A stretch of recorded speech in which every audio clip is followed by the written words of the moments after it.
Blog Talk Radio. What time is it? WH Radio.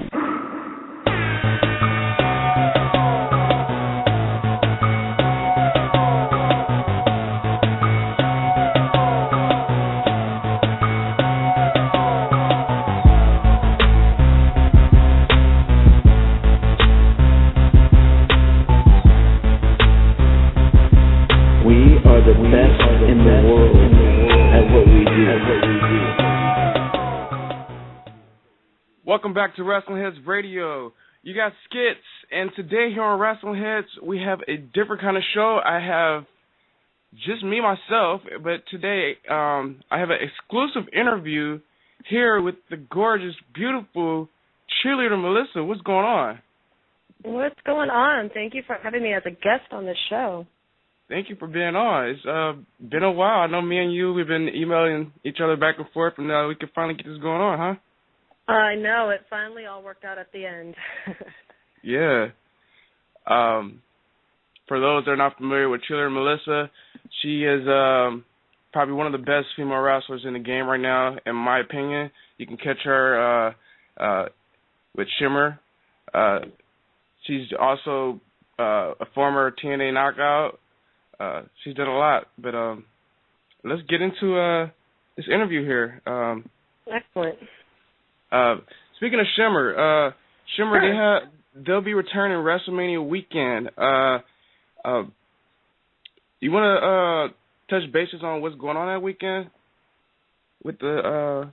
Shimmer is putting together a show out of the New Orleans area the same week as WrestleMania.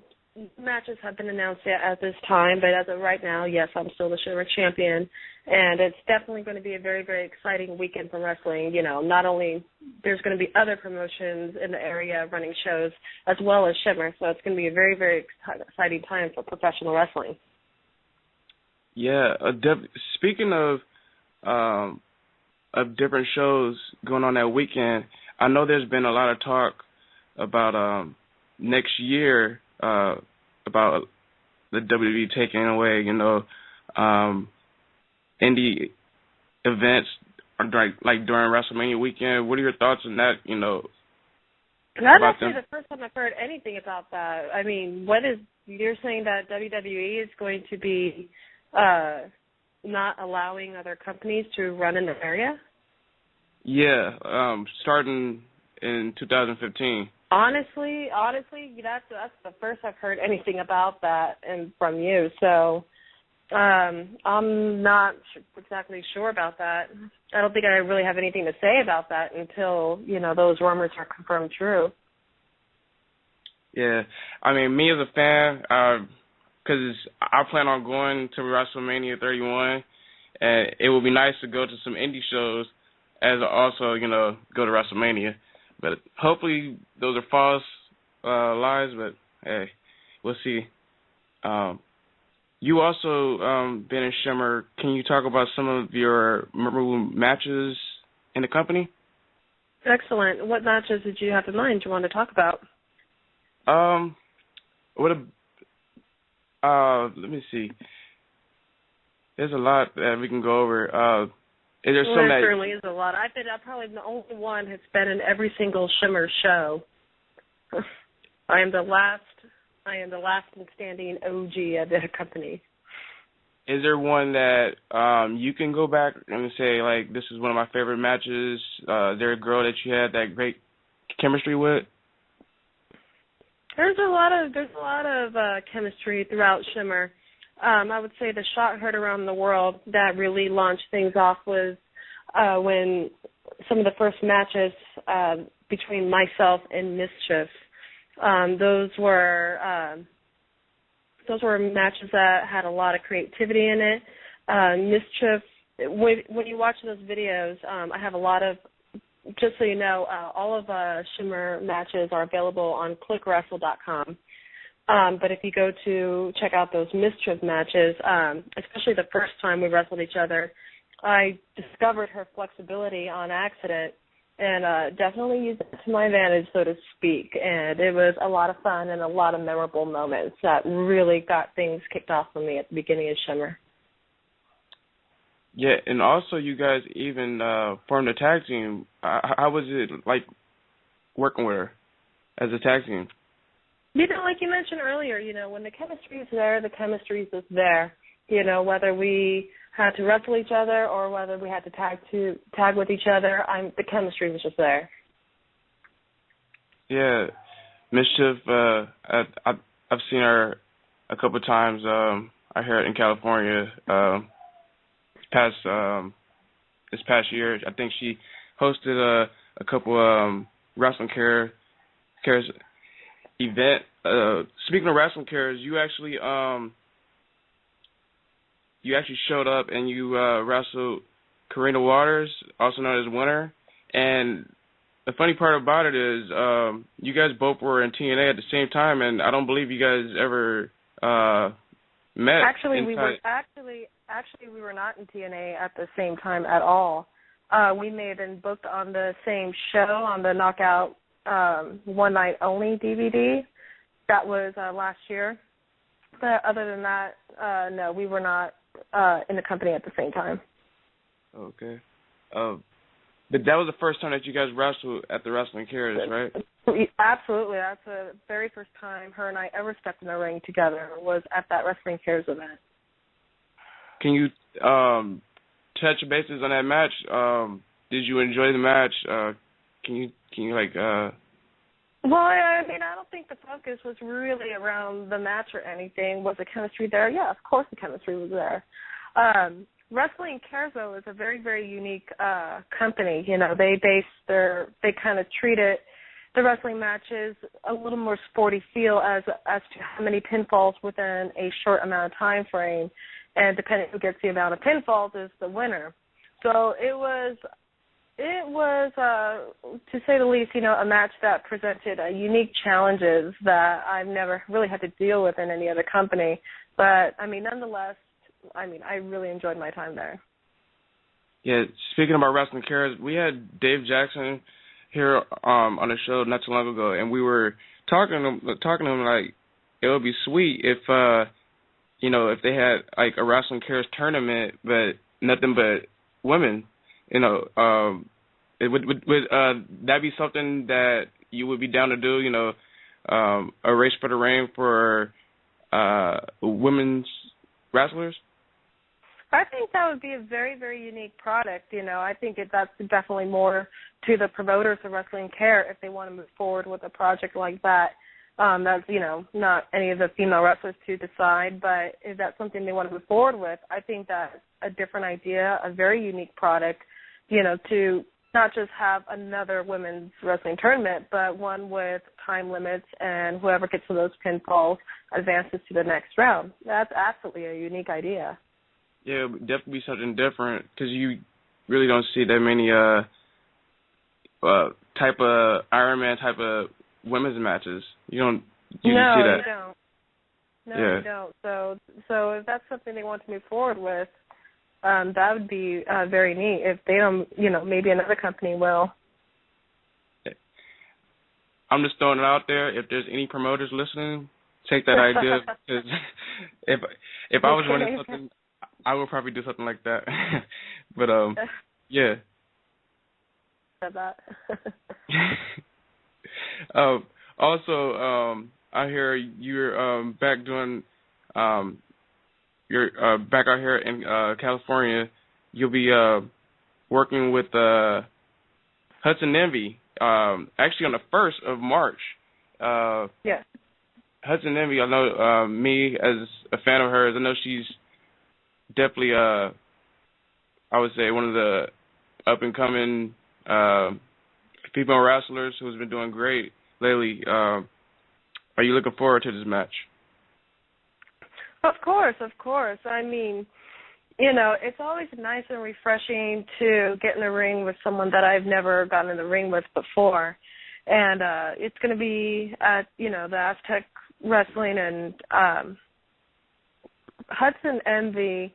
I've seen a lot of pictures on the internet, a lot of bloody pictures, and she stands out to me as extremely strong and extremely tough girl. So I've heard a lot about her on the indies, and you know what? I think it's about time her and I get in the ring. I think it's going to be very, very exciting. Yeah, if I had to recommend a match for you to watch, it would definitely be Hudson Amy versus Candice LeRae. It was a hardcore match. That's probably the one that you saw when she was bloody. But if you want to go, probably there were a lot of pictures like that. So I mean, you know, pictures give off a really crazy impression, especially ones like those. Yeah. But yeah, can you give our listeners the info of where they can catch that match? It's going to be on March 1st, and check out Aztec Pro Wrestling. They have a Facebook fan page. They have their flyer up. All the information is posted on there. But I will be in Southern California on March 1st. So I'm looking forward to that match. Definitely. All wrestling heads in California, make sure you guys go check that out. That should be what JR would say, a slobber knocker.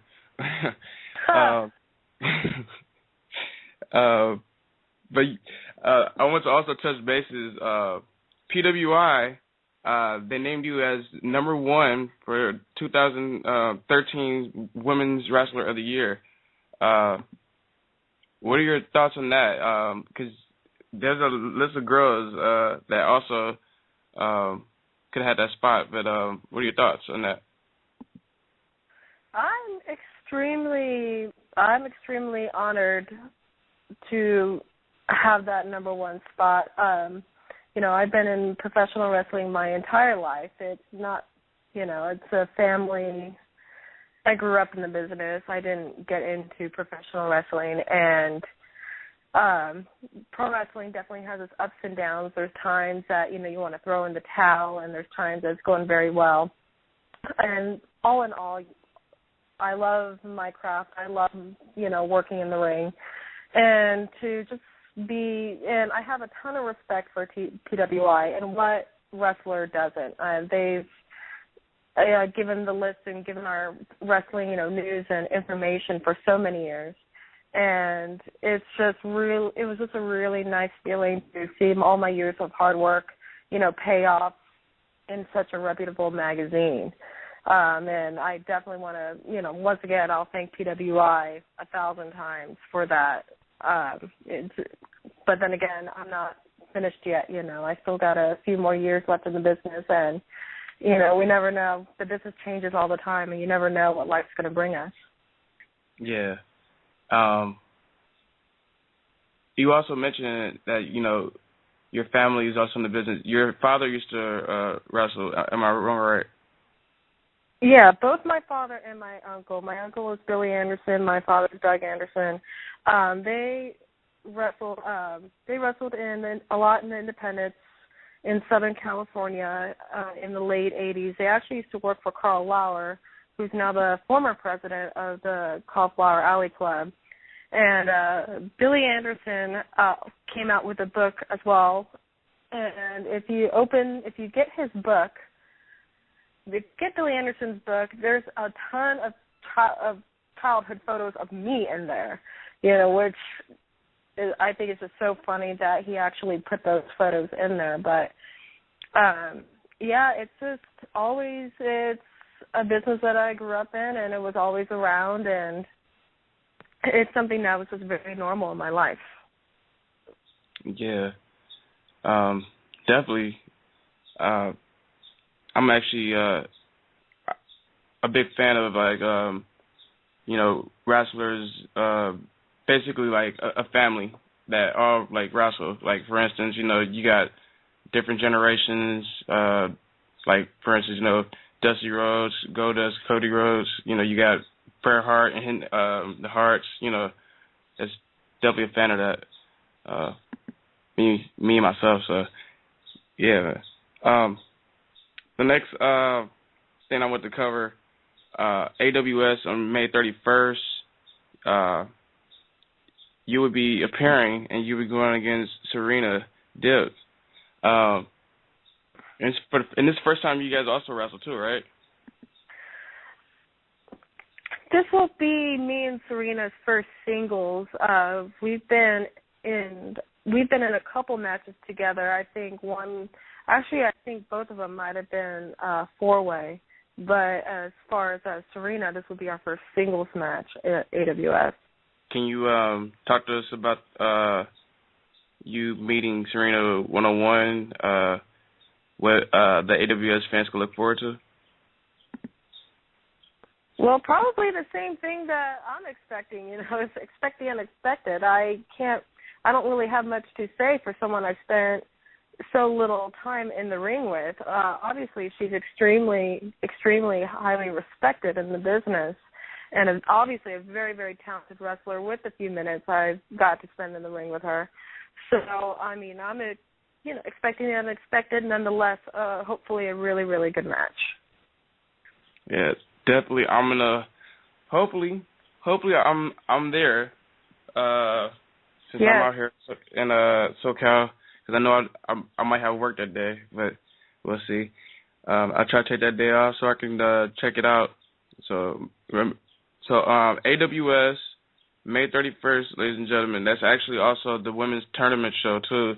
So besides Cheerleader Melissa and Serena there, you also have, I believe, Jessica Havoc will be there, Cool. Touch and Envy. It's a list of girls there, so make sure you guys show up there. It should be good. It's a lot. I think there's a couple more questions I want to ask you before we go off. A question from one of our guys here on WrestlingHeads Radio wanted me to ask you. He said there was a match that you had with Awesome Kong that was a dark match a while back, and I guess it didn't make TV, obviously. And Raven quoted that it may have been one of the best women's matches that he's ever seen, and he basically wanted to hear your thoughts on that match. It's funny. Awesome Kong is somebody that I also have incredible chemistry with. It's just there. It's very comfortable. It's very there. And for someone, like Raven, who's been in the business a very, very long time, especially 10 years ago, keep in mind 10, 15 years ago when I first started wrestling, wrestling wasn't really respected by a lot of people. And for somebody like Raven to come up and be like, oh, that was one of the greatest matches, that was a real big honor. It was really a huge honor. And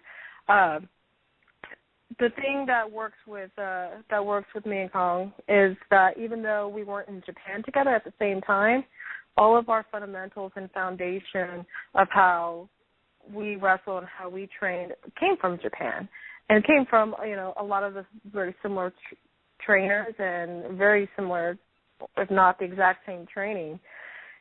So I think when we did that dark match, we brought a little bit of a different style, a little bit of perspective in our match.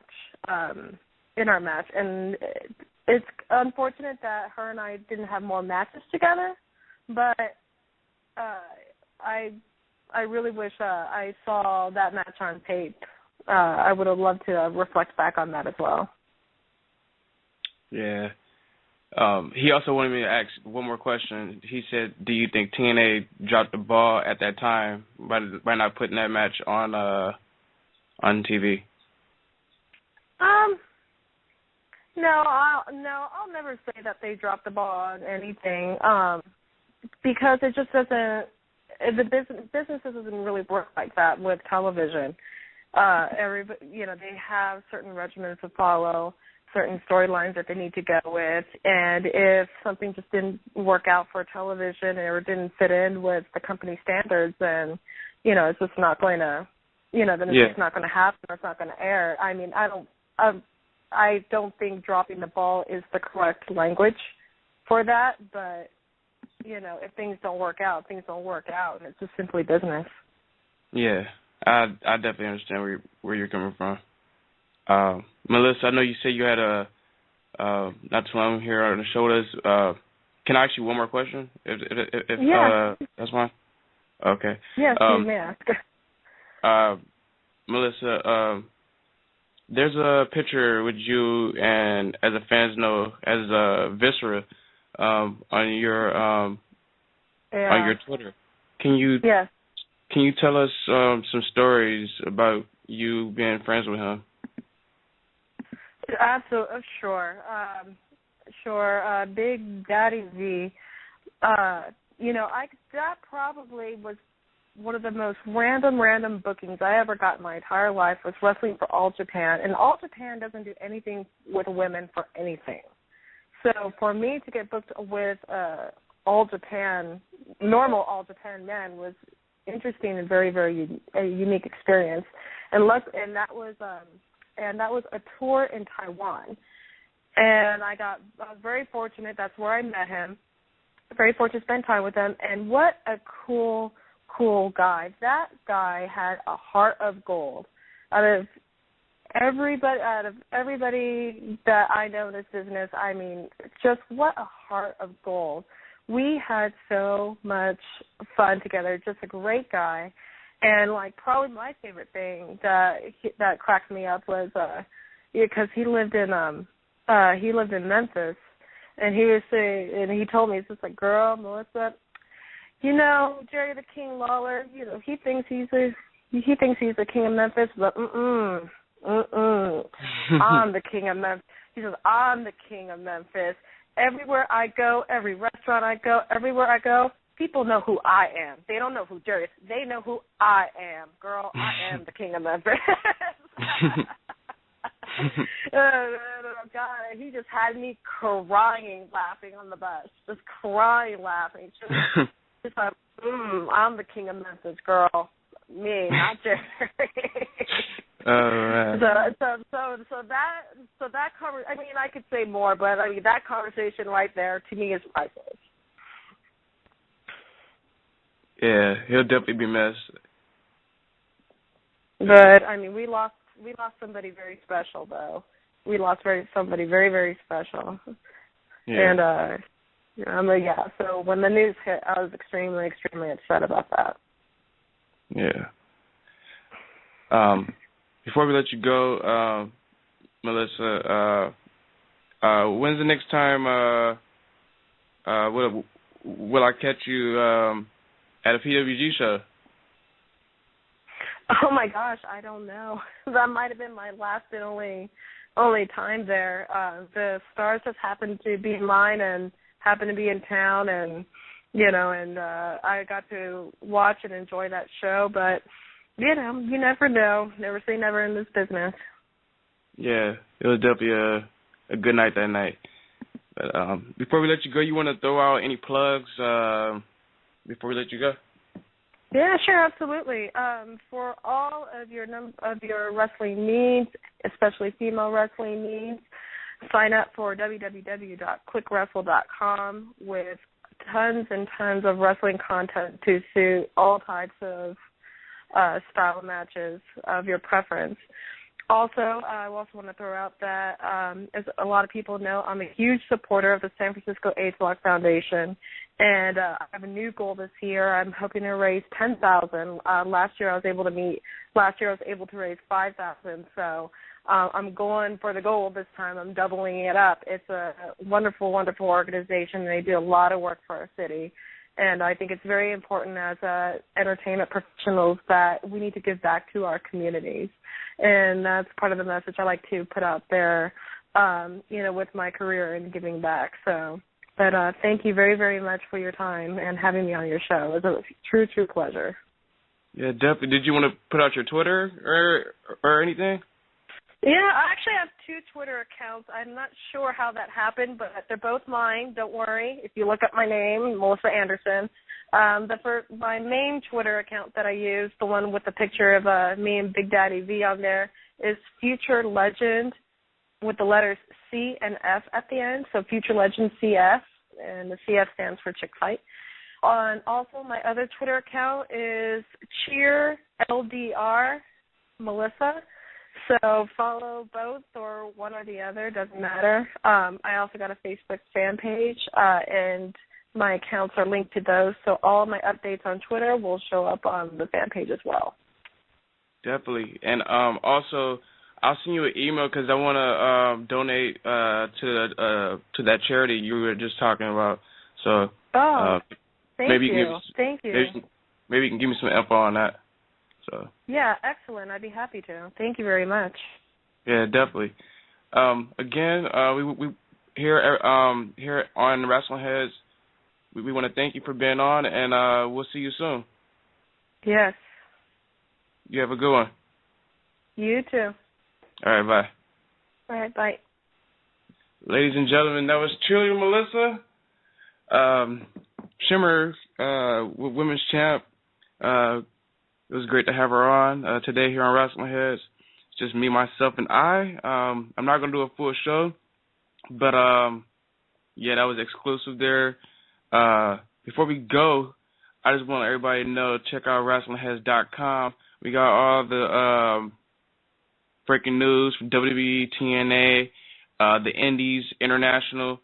Also follow us on Twitter at WrestlingHeads. Make sure to follow me at Skits. I'm also, me and the guys are working on WrestlingHeads TV. Still working on it. Just got to find an editor and we can get this thing going. But me, myself, my guy, my boy Nick from Smarks, from PW Smart Talk, Chris and Oscar, also Billy from 4CR, and some more people. We're gonna do like a fantasy WrestleMania card that's gonna be on the website. So be on the lookout for that. So I want to thank everybody for listening to this one-on-one here interview.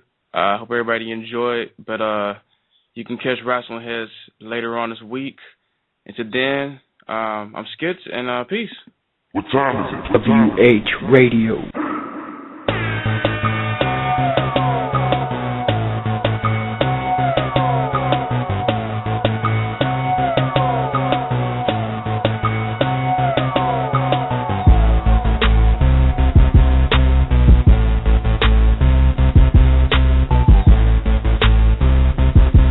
We are the best in the world at what we do.